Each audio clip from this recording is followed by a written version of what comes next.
Hello, welcome everybody. Thanks for tuning in to another episode of Arthur's Roundtable. Super happy to have everybody here. Thanks for listening.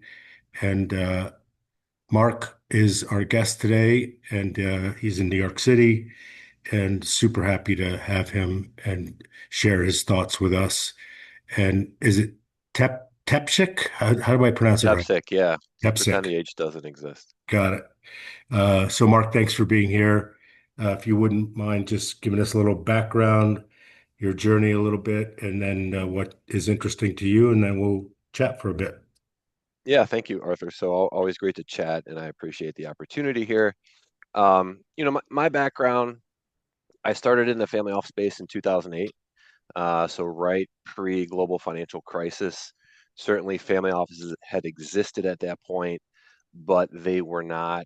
Nobody was really filming podcasts about them, put it that way. Yeah. Um, they were sort of a sidecar, if you will, in the financial ecosystem. And obviously global financial crisis hits, zero interest rate policy, rise of private equity, and alongside that, the rise of family offices as family businesses, kind of got monetized through private equity transactions.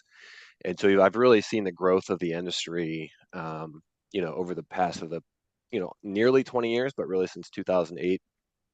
And so now, I'm in Midtown Manhattan. You can't walk around Midtown and go more than a block or two without hearing that term family office coming out of somebody's mouth, right? As passerbys, you kind of overhear their conversation a little bit here and there. So worked for a large multi-generational family for a decade, ended up being their general counsel. It was a few dozen family members. We had around 15 people at the family office.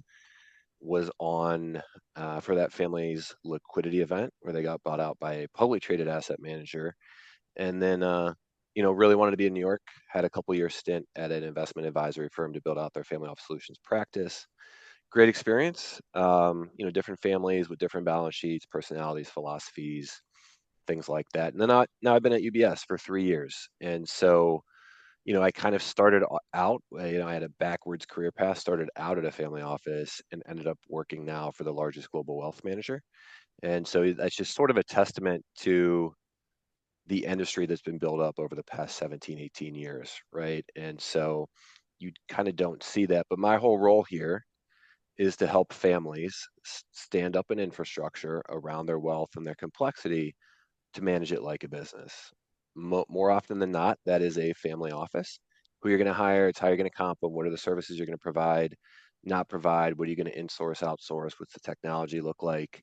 And then my favorite, which is really the intersection of family and their enterprise and wealth, which is governance, which is, hey, how are we making a, communicating and making decisions around our shared assets and resources, which is obviously could be the build of our family office.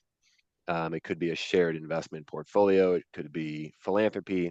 And that even dovetails with their family business if they still have one, which, by the way, two-thirds of family offices still do. And a bunch of different surveys in the reports will indicate that. So that's really what, where I've come from, where I've been, what I do here at UBS. And, I really enjoy kind of this space, the intersection of family and wealth, because it's always something new.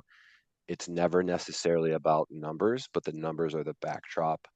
And it's really about the family at the end of the day, trying to navigate, their business, their community, their investments, their philanthropy, and how do they do that as a family. So I like to say I'm more often a cultural anthropologist rather than a family office advisor. Yeah, that So I'll makes just sense. pause there. Yeah, super helpful.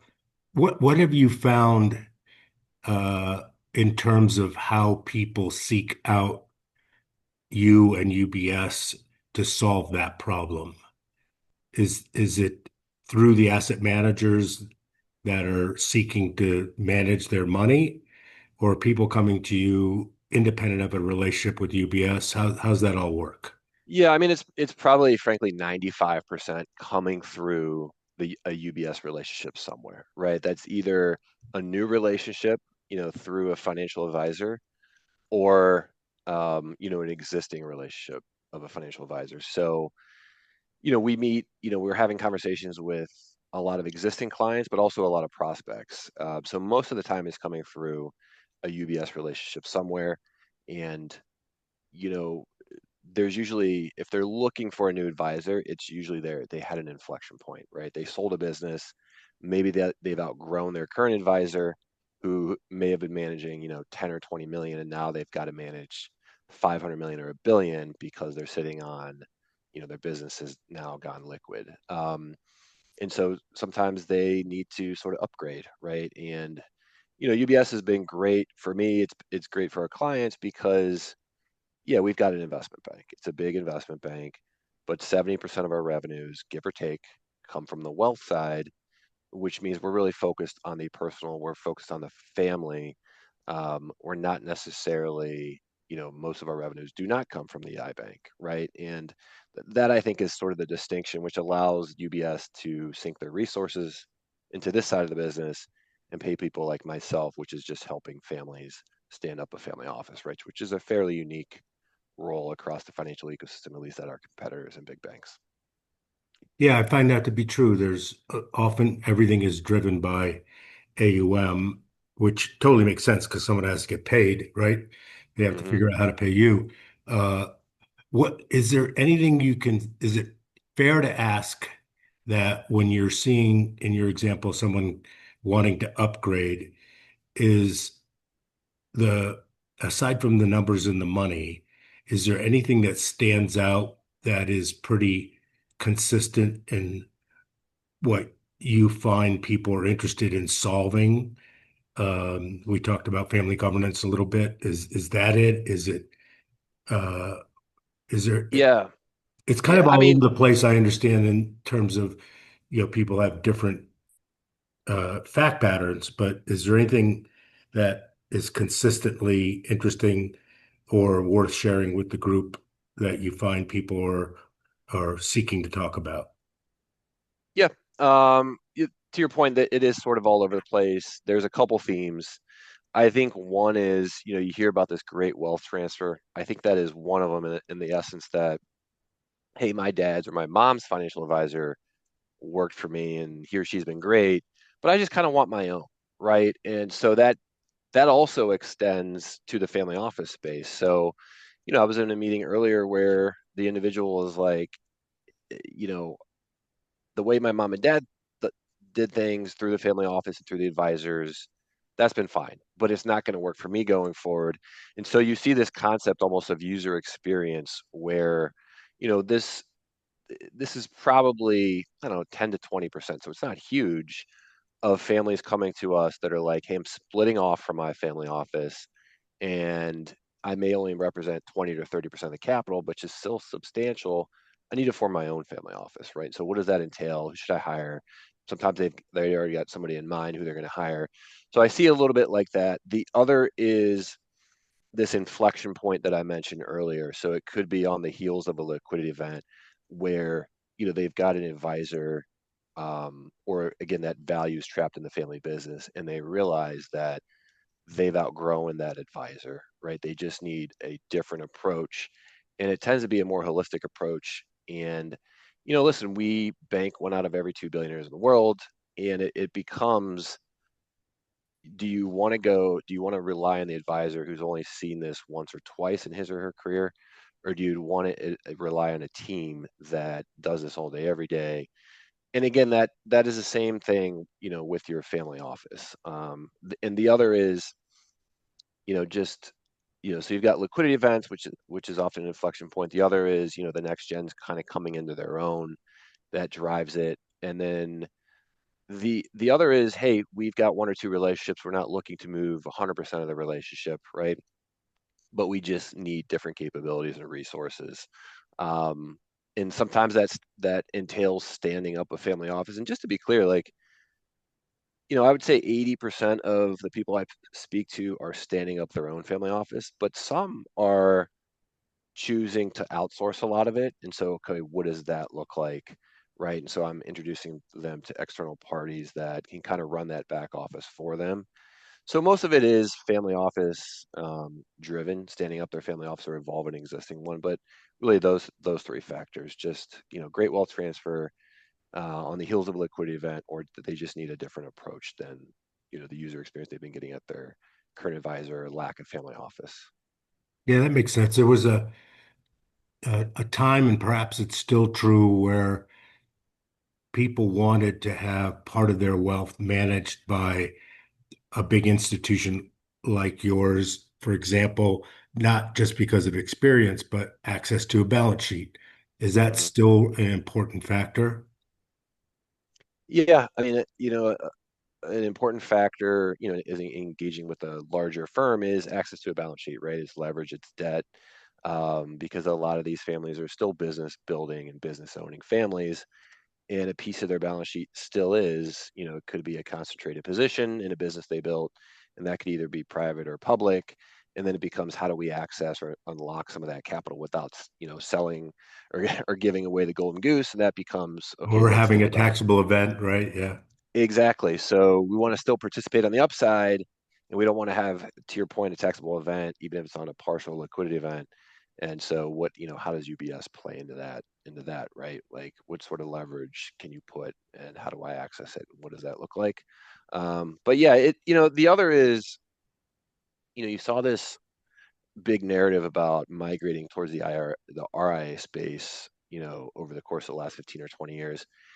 And listen, I think that could work, frankly, for the smaller client. But if a lot of these RIAs don't have scale, and it becomes what services are you providing? So, for instance, I would not exist at an RIA, right? 99 out of 100 of them just don't have enough scale to deploy me, if I'm being honest. And so it comes with scale comes with resources, it comes with pricing power, right? You could spread out these resources across your global client base. Um, and so that's a big piece of it. A lot of these firms, like UBS, trust companies, law firms, accounting firms, have started building out what we'll call family office solutions, family office resources, however you want to call it. And those are really supposed to cater to the more complex client, right? And so that, I'd started talking about this recently. That's sort of this wealth or family office 3.0, which is okay, this is actually an opportunity for firms. How do we capture this opportunity of, family office type clients, family office type complexity? We have to provide really, resources and solutions. And so that you see a lot of, firms like ours building these out.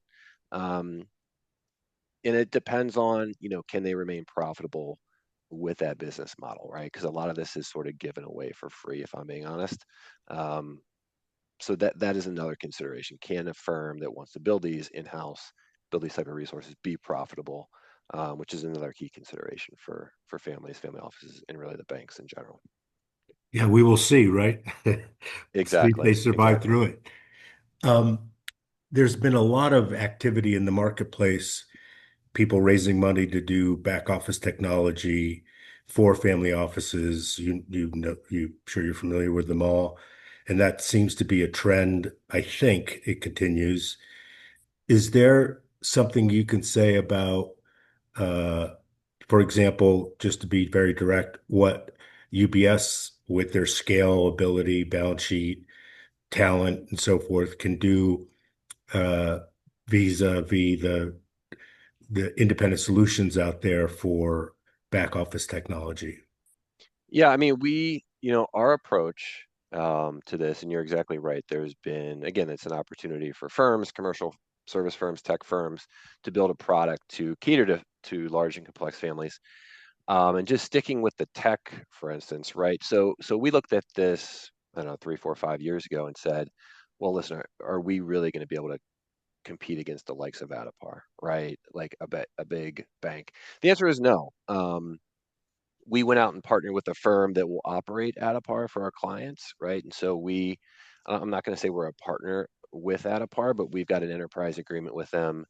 Um, and so we said, listen, Adipar is really one of the best out there in consultative reporting. So let's give this access to our clients, through a third party service firm. You know the and then we make investments, small investments strategically into a lot of these wealth tech platforms out there, as a lot of our competitors do, right? It's like, can this piece of tech help It's our a put, clients? right? Yeah, can these types of firms help our clients? Okay, right, we're going to go make a strategic investment in them, and we've done that. Um, but just to take a step back, right? A lot of these tech firms, I'm just going to pick on tech for example. There's been a lot of entrants out there, right? Par has been out for 12, 13, if not 15 years at this point. They're still they're still constantly innovating, sinking money into it, raising capital, but you see a lot of other entrants in there, which, AI is going to change a lot of this, but and I'm like, listen, this looks great. How long have you been around? 1 or 2 years. Okay, what does your AUM on the platform look like? Not that much. What does your resources look like? And it's like, well, we've got, one full-time person. I'm the founder. And that becomes challenging as you go and try to get clients because are you as a tech firm going to be around in 2, 3, 4 years? Because if you're a family office or a client onboarding to that, right, you kind of want to know that, hey, even if they're slightly cheaper and might offer some sort of differentiated function or service, are they going to be around? Because it's a big pain to get up and running on these tech platforms as a family office and a client. So there's a lot of interest, there's a lot of investment, but it's sort of like the car industry was, way back when. There's 40 domestic car manufacturers, and at the end of the day today, you're looking at a handful. So there can only be a couple winners, in my opinion. But who knows what AI is going to do to this space over the next few years? I expect to be even further disruption, and even to like the most and well capitalized incumbents in the space, at least on the tech side. Yeah, and I'm not sure this is still true.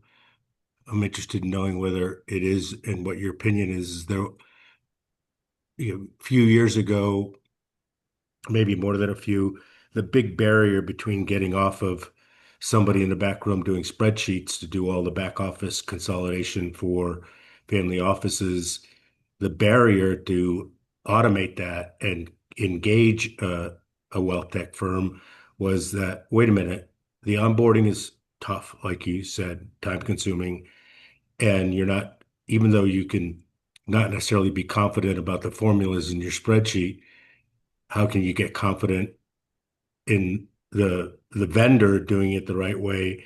And then, holy cow, this is a lot of work. And then, just like building a house or an addition to your house, you got change order this, change order that. Is it there's still a big barrier to the heavy lifting that goes on and hiring somebody to do that on your behalf, and rather than having Gladys in the back room with spreadsheets. Yeah, I mean, there's still a lot of inertia, to your point. I mean, because if you look at the average family office, it's, 8 to 10 people. And so this, if they want to upgrade their accounting system or consolidate reporting, it's going to fall to 1 or 2 people at the family office, right? The accounting folks or a bookkeeper. And they've got, first of all, they need to find out the right platform, okay, which, you as an accountant, you're like, okay, out of these 30 platforms, which one is the best fit? And then you have to think about, okay, how is that going to change my day to day, right? So how is that going to change the status quo? And then also you as a, bookkeeper, you could continue to add services to yourself, right, or functions. Doesn't really show up in the budget of that family office, okay? But that new tech spend will, right? Yeah. Even if it's going to make you more efficient. So if you're going to spend an extra 50, 75 grand, you go to your principal, your family, say, hey, we want to do this, it's going to make us more efficient. Because let's be honest, most of them don't understand, most families don't understand what goes on under the hood. They just know they got a car, it runs, sometimes it breaks down, but they don't necessarily understand how it kind of all fits together in the minutia that goes into this. And so you got a lot of hurdles as a tech firm, right? And even a family office employee to jump over and then to say, okay, well, we're going to do this, right? I got buy-in from my family. We're going to go onboard and implement this. You still have your day-to-day job to do, right? Which is bookkeeping, Still have accounting, to keep whatever it the is. engine running, right? Yeah, so it becomes a very heavy lift. I've had conversations recently with a couple sort of these new tech entrants and some even sort of incumbents that are kind of retrenching, say, how do we sell to family offices? I'm like, if you can figure out how to like have and this is nothing new, the least amount of disruption possible to that employee as a person, and then onboard and implement that, it's going to go a long way to at least having that employee buy in, and then they can go like make the case to their family. But yeah, you're right. There's a lot of inertia, there's a lot of hurdles to get past. And at the end of the day, they might be comfortable with the spreadsheet. And to your point, it's not really the best way, but at least it's the way they already know. So Yeah. Is there a credible ROI that you can attach in your view to making that transition? And it might be a function of scale, right? And also attaching some sort of value of not disrupting a current workflow, right? yeah, yeah, I don't know about tangible. I'll give you a number on it, but it I happen to think families are only going to buy in unless they understand the problem, right? So that's part of education on that family office employee's part to really convey to them in clear and consistent terms. Like, if we did this, this is actually going to free me up to do higher value added stuff, right? But sometimes it's not that evident to the family. And then it becomes this like term that's always used in film is like an inflection point. It's like, okay, something broke down, right? The data wasn't right. We made a wrong move because of it. And it's like, well, you know what? Here's why. Because we're very inefficient in our back office. And if we had these systems in place, this would allow us to be more efficient instead of hiring, three people on the accounting side. We only need to hire two. So there's part ROI there. And then we would have better data with better insights and hopefully better outcomes. Um, but again, I happen to think it's really a function of like educating the family and then some sort of inflection point which forces their hand, to be honest with you. Not all the time, but a lot of times.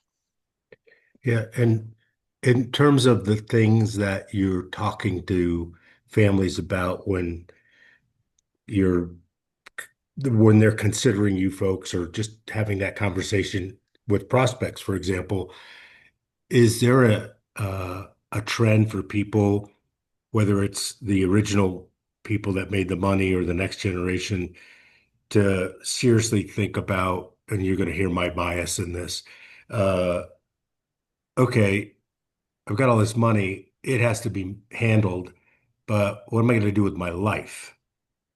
Right? What am I going to Hmm. do? Yeah. Am I living my best life? Am I worrying too much about this stuff? Am I going to do stuff that uh, is important to me? Is that come up a lot? Yeah, it does. It I see that matter the most, frankly, when it's the business creator, right? The entrepreneur, the wealth creator that's going through a liquidity event. And a lot of because of the prevalence of PE today, um, and a lot of these entrepreneurs are younger than they have been in years. You've got people going through liquidity events now. They're 40 and 50 years old, and they've got generational wealth, can afford to ride off into the sunset. But here's the distinction when you're, I don't want to be ageist, but like here's the distinction when you're 40 or 50 years, if you built it, you're a builder and creator, right, in your DNA. And so you might sit back for a little while and say, all right, I'm going to ride off into the sunset. I'm going to enjoy this. Because I've seen it happen so many times, and then I would get a call a couple months down the road, and this is when you're Doesn't looking take for. long, right? Yeah, and it's like, hey, I had a client. He sold a business for 500. He'd started 4 or 5 years prior, really scaled up. It was really in the right time during COVID. He was in the healthcare space. He's like, that's it. I'm done. Right. I've got it. And then he calls me like 6 weeks later and he's like, hey, I just found this, just ran across this plot of land. I don't know where it was, like Boca or something down there. And he's like, I'm like, oh, that's cool. And he's like, yeah, I'm gonna throw like 25 townhomes on it. I'm like, who? Like, he's like, me. And I'm like, well, where's the rest of the team? He's like, no, it's just me. And so these guys, and girls, they have it in their DNA, right? And so occasionally I would also run across, it's the same sort of profile. They had a liquidity event and they want to go out and start doing, direct investing. But again, it might only be them, right? And so they're like, well, I don't really want or need a family office. I say, listen, this, let's call the role a chief of staff, right? Sort of like a quasi family office. And they're a couple 100 million, not like, they're not billionaires, but I'm like, listen, this will allow you to focus on what you do best, which is like go out and, find entrepreneurs to back and help them build, um, rather than spending, 2 hours a week with your accountant, 2 hours a week with your bank, 2 hours a week with your attorney. Certainly you're going to be in the loop. So yeah, you're exactly right. I mean, So not necessarily having those conversations, but like really like them having their own inflection point and saying, "Oh, I want to go do this," and I say, "Yeah, listen, it's in your DNA. Like, don't like go have your fun, for a little while, but like you're eventually going to come back to this. It's just who you are, running 100 miles an hour and just moving fast and breaking things." We do have a great team that deals with some of those sort of what I'll call fact patterns, family advisory space. They're more so in, hey, who are we as a family, and let's talk about our values, and let's talk about the thing at the table that we know needs to be addressed, but we can never really facilitate the conversation because they just don't know where to start. We do a really great job at that. Not necessarily me, but we've got a great group called Family Advisory, led by Sarah Solomon. I work with a number of the colleagues there because I would have these governance conversations with families, like, hey, let's build an investment committee, and then you would hear, well, my brother said this to me in 1982, or my sister said this to me, and it's like, hold on, time out. Let's go engage this team to have these conversations, almost like as pre-work to more like formalized governance. So it's not necessarily what you had asked, but yeah, I mean, again, I say like go ahead and embrace your building and your DNA and whatever's there. Like, why not, right? You could be a little bit more flexible about what you do now, right? You don't have to do the day-to-day work oftentimes. Yeah, I've seen anecdotally the same trend. You only can play so much golf and only be a Yeah, playboy for so long and only travel the globe for it's hard to knowing that you can do whatever you want to be yeah, satiated by that, right? yep, exactly. And like you said, it's in their DNA to build or have impact or whatever you want to call it. Yep. And it's always nice to be able to spend time with your family if you like your family. Uh, Of course. so that is a big bonus, I think. Um, do you find people engaging your family office advisory group to have those governance conversations? Does that happen often? Yeah, I mean, sometimes to be honest, we're just popping in and popping out on those governance because they're like, hey, we need help drafting this investment policy statement, or what should a good investment committee meeting look like, right? Or should we have an independent person, non-family member professional on the committee? If so, what does that person look like? How do we comp them? And sometimes it's more like we need to build from scratch. So it's kind of a balance. But yeah, I mean, it because otherwise, what you see is just like three or four family members getting in a room, having a conversation, and then it's like, should we bring Johnny or Susie in? They're in their 40s, and it's like, why wouldn't you? Yeah. So just kind of thinking through those sort of dynamics as well is often very helpful, and just being a sounding board for these families. Because they're obviously good at what they do, but this is sort of a different world for them, right? Which is, how do we incorporate the family? What does an investment committee look like? An IPS? It's not necessarily like that's not really the DNA building skills, right? That they often possess, depending on where they're at generationally. Yeah, just one more thing on the investment type approach is there was a lot of pressure on the institutional businesses that charge fees, twos and twenties and whatever, AOM, whatever, years ago. And the Yeah, trend was for family offices to do more direct investments. yeah, And this is just what I saw, not necessarily indicative of the whole thing, but they get to the 11th, yeah, they get to the 1 yard line and just bail because they realized they didn't have the chops to make the decision. And rather than risking stay rich money, they just decided, okay, that was a good learning experience. We can't do direct investments. Let's just go buy a fund. Right? Is yeah. that still something you see? Yeah. My opinion on most family offices playing in the direct space is, unless you are coming with some sort of a competitive advantage from that, right? Like, say you made your money in, I don't know, logistics, and you want to go play in the logistics space as a direct investor, you probably have a competitive advantage there, right? Um, but for again, for the average family office, it's like just being opportunistic and agnostic in their directs. It is very hard to build a team inside of a family office that is going to, have, to your point, the chops to look into, okay, we can understand the terms and the valuation. Do we understand the industry is a whole different thing? Do we understand the management team? And so doing the due diligence, you just don't have the scale in the average family office to take a step back. Let's say you've got $1 billion, okay, which is large objectively, but let's say it's multi-generational family, there's 12 family members. So all of a sudden, you don't really have $1 billion. It's not a monolith. Okay. Right. It's spread out between 12 people. Okay. And if it was just one guy or girl that like owned a billion, slightly different story, because that person could technically afford to have higher risk tolerance, right? So now all of a sudden that capital split 12 ways, and you might only have a couple people that want to go do direct. So you're further sort of like narrowed down in your capital that you can allocate.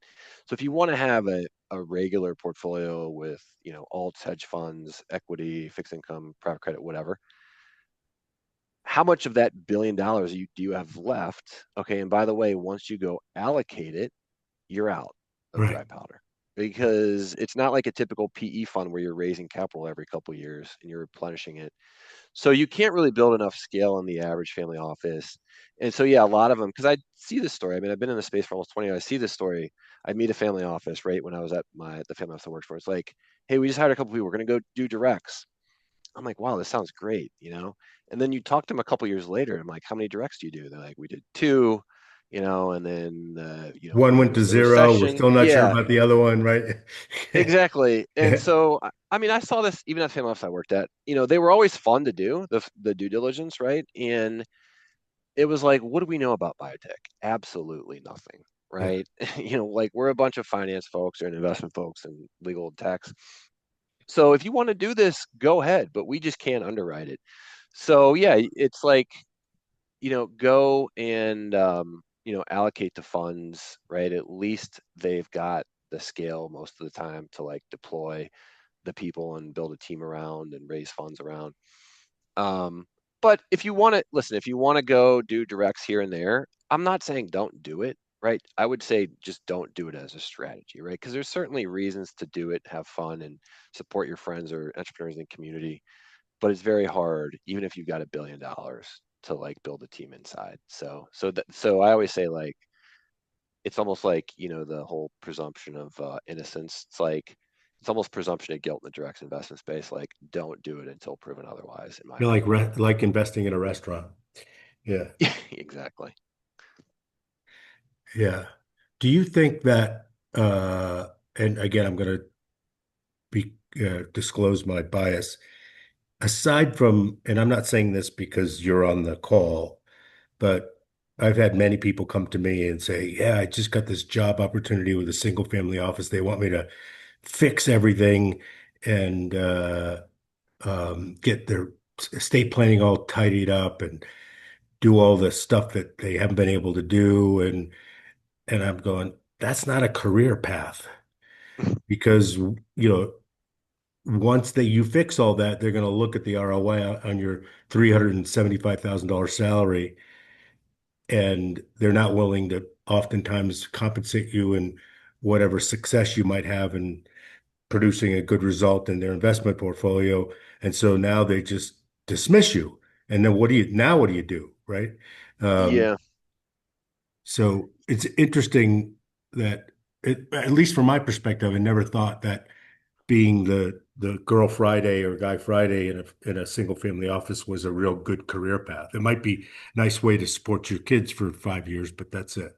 Yeah. I mean, to be honest, I kind of want to write a book on the family office opportunity from the professional, right, perspective, because so on some level, I do think it's a career path, maybe not for that specific family forever, but I do think there is value in understanding how it all fits together for these wealthy, complex families. And so, you can eventually go to another family. The issue, to be frank, is if you are looking for a job, and again, not to be ageist, like to your point, say this whatever family dumps you, and you are later in your career, and let's say you got 5 years left on a runway. Most families don't just want 5 years left on a runway, so it becomes a challenge for you. So that it it depends on the family. I will say that a lot, because I'll meet a lot of people that are introduced to me by colleagues at the bank. It's like, oh, this person worked at a hedge fund, they'd be great at a family office. And it's like, listen, most family offices aren't hedge funds. Okay, like, yes, that there are family offices that look like hedge funds, but by the way, they're usually a hedge fund principal who returned capital to his investors, and now he's just a family office, but he's really just a hedge fund at the end of the day. Yeah. So it I would say go into it with eyes wide open, because a lot of families, and I've met these folks, the professionals, right, that go and leave a PE fund. It's like, oh, we're going to go do a bunch of directs. Guess what? They're not at a PE fund anymore. You're beholden to one family. They can turn their strategy on a dime, and then they're sitting there looking at you like, well, your only value add is really like doing direct deals. We don't need you. Sorry, I know you gave up carry and partner track of your PE firm. Yeah. So it is. I would say, like, it depends on the role, depends on the family, depends on where you are in your career path. But on the investment side, the opportunity is often overblown. There's a lot of key man risk, and at the end of the day, it just depends. So yeah, I'm totally with you. But again, it kind of depends. But yeah, the roles, it's heavily administrative too for the average family office. It's not like, It you doesn't know, sound like a lot of fun to me, but that's just my yeah, temperament. All right. yeah, exactly. Yeah. What about uh there's a sentiment in the people who raise money, whether it be a VC fund, PE fund, a founder looking to raise money. And I've heard this so many times that say, well, we're not institutional, so we're going to go to family offices. And I'm going, okay, what makes Yeah, you think a family office is a better place to raise capital from? And full disclosure, one of the businesses I own is helping people raise money from family offices, not on a success fee basis, not that there's anything wrong with that, yeah, but on curating it a relationship basis and getting them in front of family offices that opt in to be pitched for certain opportunities. So it's not like we're investment banking thing. So yeah. I'm saying that out loud in that contradicts one of my business models, but I say that exact thing to them saying, this is not stupid money and this is not easy money. It's actually pretty hard. So, Yeah, and I would say it's fickle money, yeah, as well. And again, listen, if you look at the data out there, it'll say like, oh, family office control almost 5 trillion. But again, it's not a monolith, right? yeah, So that's split up between houses, cars. They've already got a portfolio somewhere. It's not sitting there waiting to be deployed into private assets, right? At the end of the day, even though that sits on their balance sheet or their portfolio. Listen, it could be because I've got friends that do that too, right? They've got relationships and they'll go line up funds or direct real estate deals, right? Or startups or whatever. I mean, I think it's a place, but to your point, it's not dumb money. Especially if it's a family office, right? They've got a couple investment professionals there that, by the way, 99 out of 100 times, their first inclination is to say no. Okay, because they realize that startups are hard, right? Direct investments are hard, and funds, for better or worse, are slightly less risky, right? They've got a track record behind them most of the time. Um, and it's not like going to a pension fund that's got, you know, a couple hundred billion or endowment. You're going to a family office, which again is could be $1 billion, but it's split up, a dozen or a few dozen different ways. They might have some sort of investment function professional in house. And so who are you talking to at the family office? Are you talking to a family member that can, like, yeah, they can write a check, or are you coming in through the investment professional who's 99 out of 100 times going to say frankly say no, right? Yeah. Unless you could get to that family member. And it could be fickle because again, I'll talk to my friends that do this, and they'll be like, I've got a family in, they're coming in for 10 million, and then I've got the anchor. But again, family offices are not like PE funds that technically have to deploy. They could sit there and do nothing. So, it can kind of be fickle a lot of times. Yeah, no doubt. Is there something you can share with us that in your role there or otherwise in your career that you found surprising, particularly interesting, something that you were surprised at? Yeah, I don't mean to put you on the spot, but and no, we can yeah, move yeah. on too if that's not No, something. no, it's fine. I mean, I don't want to say it's surprising. Um, but the biggest, you got to think about these families are families that are already wealthy, right? Or they just came into wealth, or they had a liquidity event.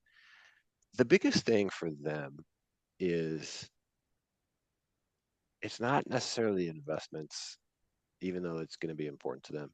It is literally, am I going to screw up my kids? Um, right? And old money, they tend to be a little bit more confident in this, right? Because they may have lived with it for a while, right? Like maybe generations. So they're not necessarily that concerned. I mean, it's still a concern, but they tend to be a little bit more comfortable with that whole dynamic.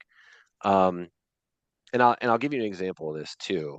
Um, it is literally, when do I bring my kids in? When do I tell them? And there's no, I tend to say bring them in as early as possible because you can't just show up on Sundays and play a good game, right? You got to practice. And they're so concerned that if they show them a number on the bottom right of that balance sheet, they're going to say, I'm going to sit home and play video games for the rest of my life. And I will say, listen, you could do just, um, you could do the same amount of damage, if not more, by playing keep away and keeping them in the dark, because then it looks like you don't trust them and that you don't think they're competent. And then the kid is like, who by the way could be in their 40s or 50s, Right. is saying, Mom and Dad don't trust me. Why not? And then it becomes this rift, and it just the focus should be on, hey, let's talk about how we can make this work. Meaning, come into the meeting with the attorney, the CPA, the advisor, and let's just have a conversation about the portfolio. You just sit there, right? It's not that is more valuable, understanding how things work, rather than, oh, if they see this number, they're going to be demotivated. And I tend to think the United States does a poor job at this as compared to a lot of other countries, because I engage with families from all over, from Europe, and from South America and from Mexico.